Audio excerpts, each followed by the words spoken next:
जो पति अपनी पत्नी को ये एक चीज़ देता है वह कभी भी गरीब नहीं होता। एक बार माता लक्ष्मी भगवान विष्णु से कहती है, हे प्रभु, एक पत्नी अपने पति से सबसे अधिक किस चीज़ की इच्छा रखती है? जब एक कन्या विवाह के बाद अपने ससुराल में जाती है तो वह अपने ससुराल वालों से तथा अपने पति से सबसे अधिक किस चीज़ की मांग रखती है, जो स्वर्ण गहने वस्त्र भोजन आदि से भी बढ़कर है। तब भगवान विष्णु कहते हैं, हे देवी, आपने बहुत ही उत्तम प्रश्न किया है। आपके इस प्रश्न में संसार की समस्त स्त्रियों का कल्याण छुपा हुआ है। आपके इस अत्यंत महत्वपूर्ण प्रश्न का उत्तर देवी नंदिनी की कथा में छुपा हुआ है। तब माता लक्ष्मी कहती हैं, हे प्रभु, ये देवी नंदिनी कौन थी? उनका आचार विचार कैसा था? मैं देवी नंदिनी के विषय में जानने के लिए उत्सुक हूँ। कृपया करके आप मुझे देवी नंदिनी का वृतांत सुनाने की कृपा करें। तब भगवान विष्णु कहते हैं, हे देवी लक्ष्मी, नंदिनी गुणवान मनोकामना को पूर्ण करने वाली गाय थी। केवल नंदिनी का नाम अपने मुख से लेने मात्र से ही समस्त पापों का नाश होता है। देवी नंदिनी की ये महान कथा सुनने मात्र से ही मनुष्य के समस्त दुखों का नाश होता है और उसे सुख समृद्धि प्राप्त होती है। देवी नंदिनी महान पुण्यवान तथा समस्त मनोरथ को पूर्ण करने वाली साक्षात देवी है। इसलिए आज मैं आपको इस महान नंदिनी की कथा सुनाता हूँ। आप ध्यान पूर्वक इसे पूरा सुनिए। फिर माता लक्ष्मी कहती हैं, हे प्रभु, आज मेरा बहुत बड़ा सौभाग्य है कि आपके मुख से मुझे देवी नंदिनी की कथा सुनने को मिल रही है। मैं इस कथा को पूरा अवश्य सुनूंगी और इसका प्रचार भी करूंगी।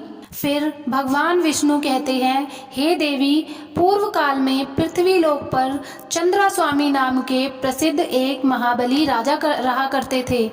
एक दिन महाराजा चंद्रा स्वामी रथ में बैठकर शिकार करने के लिए जाते थे। जंगल में वे शिकार करने के लिए इधर उधर घूम रहे होते हैं। तभी उन्हें जंगल में झाड़ियों के बीच एक हिरनी दिखाई पड़ती है। महाराजा ने तुरंत अपना बाण निकाला और उस हिरनी की ओर छोड़ दिया। बाण लगते ही हिरनी घायल हो गई और चारों ओर देखने लगी। उसकी दृष्टि महाराज चंद्रा स्वामी पर पड़ी। महाराज के हाथ में धनुष देखकर हिरनी बोलने लगी, अरे दुष्ट, ये तूने क्या कर दिया? तुम्हारा यह कर्म पाप से भरा हुआ है। मैं निर्भय होकर इस वन में अपने बच्चों को दूध पिला रही थी। ऐसी अवस्था में तूने मुझ निरपराध हिरनी को अपने बाण का निशाना बनाया है। तू बहुत निर्दयी और क्रूर है। शास्त्र कहता है कि बच्चे को स्तनपान कराती हुई स्त्री की ओर देखना भी महापाप होता है। तूने तो मेरी हत्या करने की चेष्टा की है। अब मेरी मृत्यु के बाद मेरे बच्चों का क्या होगा? उसकी रक्षा कौन करेगा? हे निर्दयी राजा, तेरे इस पाप के लिए मैं तुझे श्राप देती हूँ कि तू इसी क्षण कच्चा मांस खाने वाला व्यक्ति व्राग हो जाएगा और इसी वन में तू निवास कर। उस हिरनी का श्राप सुनते ही महाराज चंद्रा स्वामी के पसीने छूटने लगे और वह हिरनी से क्षमा याचना करने लगा। महाराज उस हिरनी के सामने बैठकर हाथ जोड़कर प्रार्थना करने लगा, हे कल्याणी, मुझे क्षमा करो। मैं नहीं जानता था कि तू बच्चे को दूध पिला रही है। मैंने अनजाने में ही तेरा वध कर दिया। कृपया मेरे इस भूल को क्षमा करो और मुझे इस श्राप से मुक्ति की अवधि बताओ। फिर वह हिरनी कहने लगी, हे राजन, आज से 100 वर्ष बीत जाने के बाद इस वन में नंदिनी नाम की गाय आएगी। वही तुझे इस पाप से मुक्ति दिलाएगी। और फिर राजा तुरंत ही एक बाघ के रूप में बदल गया। उस बाघ का आकार बहुत ही बड़ा और भयंकर था। वह बाघ उसी वन में काला के वशीभूत रहते हुए मृगों को, अन्य जानवरों को तथा मनुष्यों को भी मारकर खाने लगा। वह बाघ स्वयं की निंदा करते हुए कहता, हे प्रभु, अब मैं फिर से कब मनुष्य शरीर धारण करूंगा? इस बाघ की योनि में रहकर मेरे द्वारा पुण्य नहीं हो सकता। एकमात्र हिंसा ही मेरा स्वभाव है। इसके द्वारा तो मुझे सदा दुखी ही प्राप्त होंगे। इस प्रकार से कैसे मैं इस पाप से मुक्ति पा पाऊंगा। जब उस वन में रहने हुए 100 वर्ष बीत गए, तब एक दिन वहां पर गायों का एक बहुत बड़ा झुंड उपस्थित हुआ। उस वन में घास और जल की विशेष सुविधा थी। इस कारण से गाय वहां पर चरने के लिए आई थी। उस गायों के झुंड में एक बहुत ही सुंदर तथा मन मोहने वाली गाय थी। उसका नाम था नंदिनी। वही उस झुंड की प्रधान थी तथा सबसे आगे निर्भय होकर वह चल रही थी। एक दिन वह अपने झुंड से बिछड़कर चलते चलते उस बाघ के सामने पहुंच गई। बाघ उस गाय को देखते ही खड़ा हो गया और उसके पास जाकर कहने लगा, हे गाय, आज विधाता ने तुझे मेरा ग्रास नियुक्त किया है, क्योंकि तू स्वयं यहाँ चलकर आई है। उस बाघ के रोंगटे खड़े कर देने वाले निष्ठुर वचन सुनकर उस गाय को अपने बछड़े की याद आने लगी। उसका गला भर आया और वह रोते हुए अपने बिछड़े के लिए हुंकार करने लगी। उस गाय को रोता हुआ देखकर वह बाघ बोला, अरे गाय, रोती क्यों हो? इस संसार में सभी प्राणी अपने कर्मों का फल ही भोगते हैं। तू खुद मेरे पास चलकर आई है। इससे जान पड़ता है कि तेरी मृत्यु आज ही लिखी हुई है, फिर तू व्यर्थ ही शोक कर रही है। अच्छा, तू बता, तो किस लिए रो रही है? उस बाघ की बात सुनकर नंदिनी गाय ने कहा, हे बाघ, तुम्हें नमस्कार है। मेरा सारा अपराध क्षमा करो। मैं जानती हूँ कि तुम्हारे पास आए प्राणी की रक्षा असंभव है, अतः मैं अपने जीवन के लिए शोक नहीं कर रही हूँ। मेरी मृत्यु तो एक ना एक दिन होगी ही। किंतु हे बाघ, मैंने अभी कुछ ही समय पहले एक बछड़े को जन्म दिया है। ये मेरा पहला बछड़ा होने के कारण वह मुझे बहुत प्रिय है। मेरा बछड़ा अभी दूध पीकर ही जीवन चलाता है। घास तो वह खा नहीं सकता। इस समय वह घर में बंधा हुआ है और भूख से पीड़ित मेरी राह देख रहा होगा। उसी के कारण मुझे शोक हो रहा है। मेरे ना होने पर मेरा बछड़ा कैसे जीवन चलाएगा? मैं पुत्र मोह के वशीभूत हूँ और उसे दूध पिलाना चाहती हूँ। मुझे थोड़ी देर के लिए जाने दो। मैं अपने बछड़े को दूध पिलाकर उसे कुछ उपदेश देकर अपनी सखियों से उनकी रक्षा करने का वचन लेकर तुम्हारे पास लौट आऊंगी। उसके बाद तुम अपनी इच्छा अनुसार मुझे खा लेना। यदि मैं फिर से लौटकर नहीं आई तो मुझे वही पाप लगेगा जो माता पिता का वध करने से लगता है, जो सोते हुए प्राणी को मारता है, जो एक बार अपनी कन्या का दान करके फिर उसे दूसरे को देना चाहता है। उन्हें जो पाप लगता है वही पाप मुझे लगेगा। इस पाप के भय से मैं पुनः लौटकर आऊंगी। नंदिनी गाय की ऐसी शपथ को सुनकर बाघ को उस पर विश्वास हो गया और वह बोला, हे गाय, तुम्हारे इस शपथ पर मुझे विश्वास हो गया है, पर कुछ लोग तुमसे कहेंगे कि प्राण संकट में पड़ने पर विवाह में और गाय को संकट से बचाने में जो शपथ ली जाती है उसे तोड़ने पर पाप नहीं लगता। किंतु तुम इन बातों पर विश्वास मत करना। इस संसार में कितने ही ऐसे इंसान हैं जो मूर्ख होते हुए भी खुद को पंडित कहते हैं। वह तुम्हारी बुद्धि को भ्रम में डाल देंगे। जिनके चित्त पर अज्ञान का पर्दा पड़ा है, वे तुच्छ मनुष्य को तर्क लगाकर तुम्हें शपथ तोड़ने के लिए भी कहेंगे, लेकिन तुम अपने वचन का पालन करना। फिर नंदिनी गाय बोली, हे बाघ, तुम्हारा कथन सत्य है, मैं वचन का पालन अवश्य करूंगी। फिर बाघ ने कहा, हे गाय, अब तुम जाओ और अपने पुत्र से मिलो, उसे दूध पिलाओ, उसका मस्तक चाटो तथा अपनी सखियों से मिलकर शीघ्र ही लौटकर यहाँ आ जाओ। नंदिनी गाय उस बाघ से आज्ञा लेकर वहां से चली गई। उसके मुख पर आंसुओं की धारा बह रही थी। वह अत्यंत दुखी भाव से कांप रही थी। उसके हृदय में बड़ा दुख था। जैसे ही वह घर पहुंची और अपने बछड़े की पुकार सुनी तो वह दौड़कर अपने बछड़े के पास पहुंच गई और आंसू बहाने लगी। अपनी माता को रोता हुआ देखकर बछड़ा बोला, हे माता, आज तुम अत्यंत डरी हुई दिखाई पड़ती हो। क्या हुआ? फिर नंदिनी गाय बोली, बेटा स्तनपान करो, ये हमारी अंतिम भेंट है। अब से तुम्हें माता का दर्शन नहीं हो पाएगा। आज एक दिन मेरा दूध पी लो, मुझे अभी लौट कर जाना है। मैं बाघ को वचन देकर आई हूँ, भूख से पीड़ित उस बाघ को मुझे अपना जीवन समर्पण करना है। बछड़ा बोला, माँ तुम जहाँ जाना चाहती हो वहाँ मैं भी चलूँगा। तुम्हारे बगैर मैं कैसे जी पाऊँगा? तुम्हारे साथ मेरा भी मर जाना अच्छा है। माँ तुम नहीं रहोगी तो मैं अकेले भी मर ही जाऊँगा। यदि बाघ तुम्हारे साथ मुझे भी मार डालेगा तो निश्चय ही मुझको उत्तम गति मिलेगी, जो मातृ भक्त पुत्री को मिलती है। अतः मैं भी तुम्हारे साथ अवश्य चलूँगा। माता से बिछड़े हुए बालक का जीवन बहुत कष्टदायी होता है। दूध पीने वाले बालक के लिए माता के समान संसार में दूसरा कोई नहीं है। माता के समान रक्षक, माता के समान आश्रय, माता के समान स्नेह, माता के समान सुख तथा माता के समान देवता इस लोक में तो क्या परलोक में भी नहीं है। फिर नंदिनी गाय ने कहा, बेटा मेरी मृत्यु नियत है, तुम वहां मत आना। उसकी मृत्यु नियत है, केवल उसी की होती है।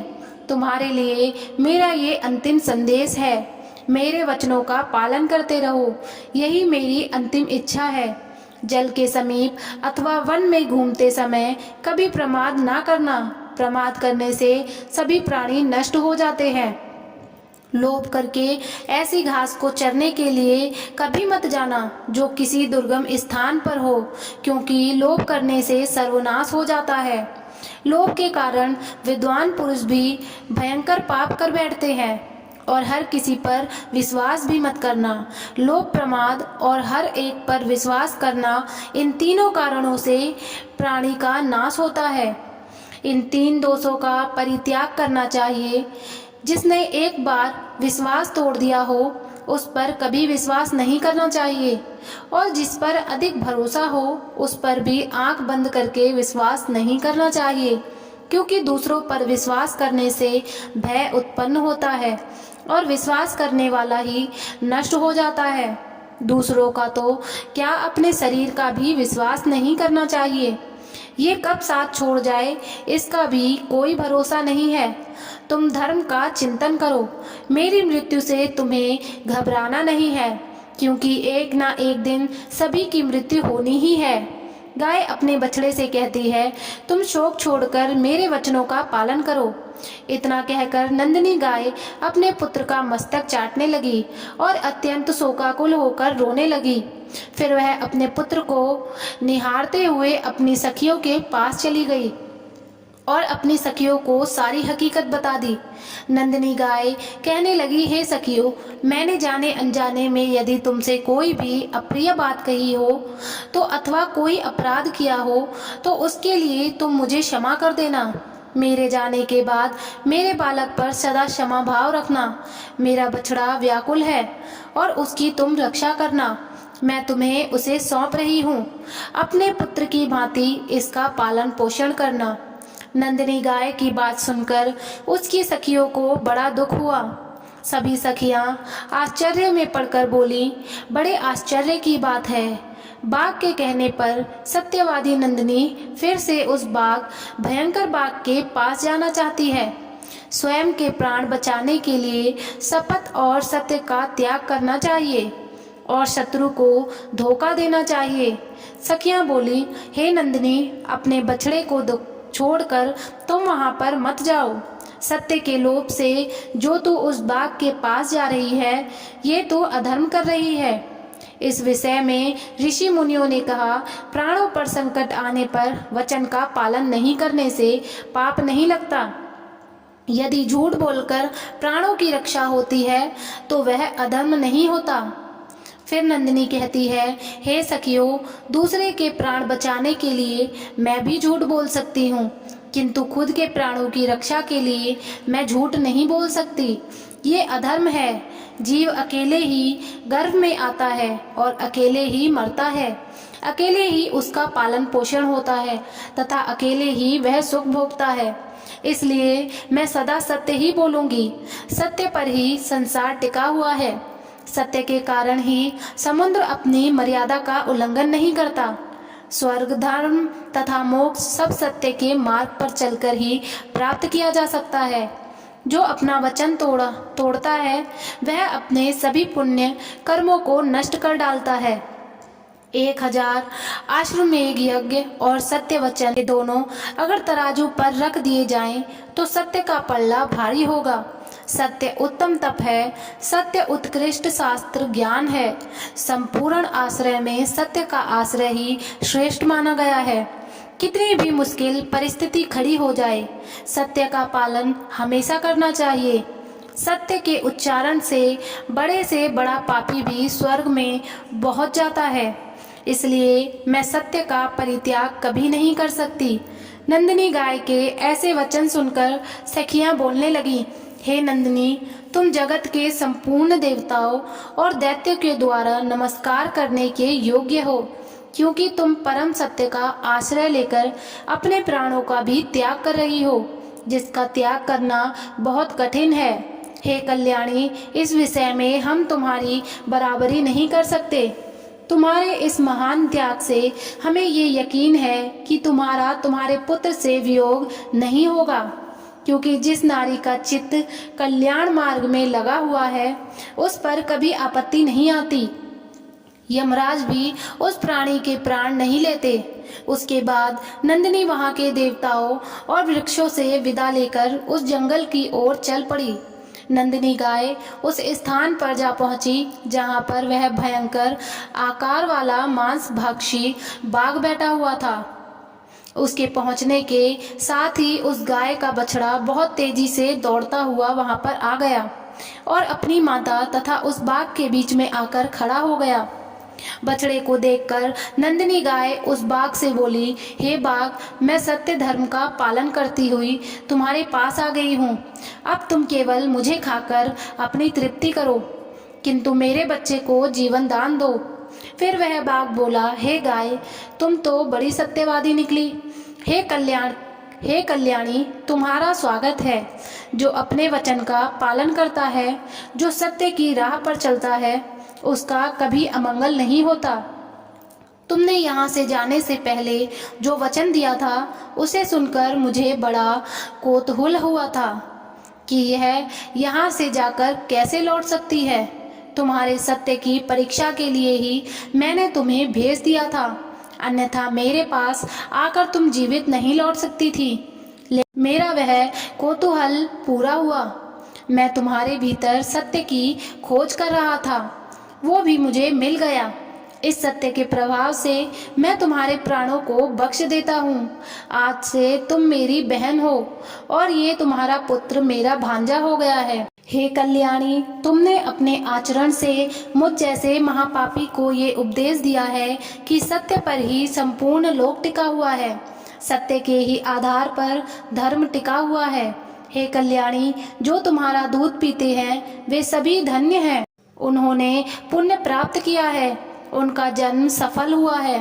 गायों में ऐसी सत्यता है, यह देखकर अब मुझे अपने जीवन से घृणा हो रही है। अब मैं भी वह कर्म करूंगा जिसके द्वारा मैं पाप से छुटकारा पाऊं। अब तक मैंने हजारों जीवों को मारा और खाया है। मैं मगा पापी, दुराचारी और निर्दयी हूँ। पता नहीं इस पाप के कारण मुझे किस लोक में जाना पड़ेगा। बहन, इस समय मुझे पापों से शुद्ध होने के लिए कौन सी तपस्या करनी चाहिए, उसे संक्षेप में बताओ। फिर नंदिनी गाय बोली, हे बाघ भाई, विद्वान पुरुष सतयुग में तप की प्रशंसा करते हैं और त्रेता में ज्ञान की तथा द्वापर युग में यज्ञ को उत्तम कहा गया है और कलयुग में एकमात्र दान को ही श्रेष्ठ माना गया है। सभी दोनों में एक ही दान सर्वश्रेष्ठ है, वह संसद प्राणियों को अभय दान, इससे बढ़कर दूसरा कोई दान नहीं है। जो संसद प्राणियों को अभय दान देता है वही सभी प्रकार के पापों से मुक्त होकर परम ब्रह्मा को प्राप्त होता है। अहिंसा के समान ना कोई दान है और ना कोई तपस्या है। जिस प्रकार से हाथी के पैर के चिन्हों में सभी प्राणियों के पैर के चिन्ह समा जाते हैं, उसी प्रकार से अहिंसा के द्वारा सभी धर्म प्राप्त हो जाते हैं। पुरुषों को अपनी पत्नी की सदैव रक्षा करनी चाहिए। जो पुरुष अपनी पत्नी को अभयदान देता है उसकी पत्नी 7 जन्मों के लिए उसी की हो जाती है। शरण में आए हुए स्त्री को अभयदान देना चाहिए। जिस पुरुष से किसी भी स्त्री को भय नहीं लगता वह पुरुष तीनों लोकों में कृति प्राप्त करता है। जो कभी किसी स्त्री के साथ हिंसा नहीं करता, जो सदैव स्त्रियों की रक्षा करने में तत्पर रहता है, उसे श्री हरु विष्णु लोक की प्राप्ति होती है। स्त्री का वध करने वाले को नरक में डाला जाता है। इसलिए पुरुष का यह कर्तव्य होता है कि वह अपनी पत्नी की रक्षा करे, उसे अभयदान दे।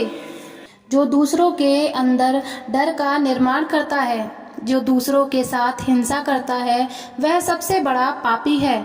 और जो सभी से प्रेम करता है, सभी पर दया दिखाता है, जो सभी को अभयदान देता है, वह तीनों लोकों में कृति प्राप्त करता है। यही परम कल्याण का साधन है, जैसे मैंने संक्षेप में तुम्हें बताया है।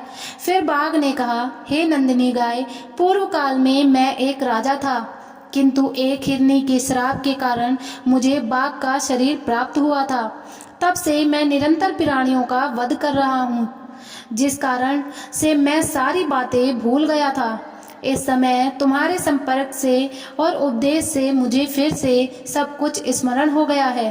हे कल्याणी, अब मैं तुमसे एक प्रश्न पूछता हूँ, तुम्हारा नाम नंदिनी कैसे पड़ा? तब वह गाय बोली, मेरे स्वामी का नाम नंद है और उन्होंने ही मेरा नाम नंदिनी रख दिया है। फिर जैसे ही बाघ ने यह सुना तो राजा चंद्र स्वामी श्राप से मुक्त हो गए और बाघ का रूप छोड़कर फिर से अपने पूर्व स्वरूप में लौट कर आ गए। फिर उसी क्षण नंदिनी का दर्शन करने के लिए साक्षात धर्मराज उस स्थान पर आए और बोले, हे नंदिनी गाय, मैं धर्मराज हूँ, तुम्हारी सत्यवाणी से आकर्षित होकर यहाँ आया हूँ। तुम मुझे कोई श्रेष्ठ वर मांग लो। धर्मराज का वचन सुनकर नंदिनी ने बोला, हे धर्मराज, आपकी कृपा से मैं अपने पुत्र सहित उत्तम पद को प्राप्त हो जाऊं। इस स्थान पर मौजूद सरस्वती नंदी है, वह मेरे ही नाम से प्रसिद्ध हो। यह स्थान धर्म प्रदान करने वाला शुभ तीर्थ बन जाए। इस प्रकार से वर मांगने पर धर्मराज तथास्तु कहकर वहां से अदृश्य हो गए और नंदिनी अपने बछड़े के साथ उत्तम लोक को चली गई। फिर भगवान विष्णु कहते हैं, हे देवी लक्ष्मी, इस कथा के माध्यम से हमें पता चलता है कि सबसे बड़ा दान अभयदान है। कभी भी अपने माता पिता, पति पत्नी, मित्र आदि के साथ हिंसा ना करें, सभी से प्रेम करें और संसार के सभी प्राणियों को अभयदान दें। जय श्री कृष्णा। राधे राधे।